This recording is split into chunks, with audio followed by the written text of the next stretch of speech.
உள்ளம் முருகிய வேண்டி நின்றோம் வேலையா.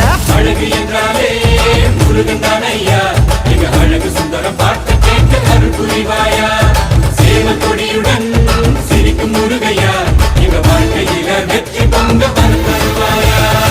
ஆறுபட வீடு கொண்ட முருகனுக்கு அரோகரா, அப்பானுக்கு பாடம் சொன்ன சுப்பனுக்கு அரோகரவும் பேர சொல்லி இந்த ஊரே வந்தோம். உன்னை தேடி வந்து எங்க உள்ளம் முருகிய வேண்டி நின்றோம் வேலையா.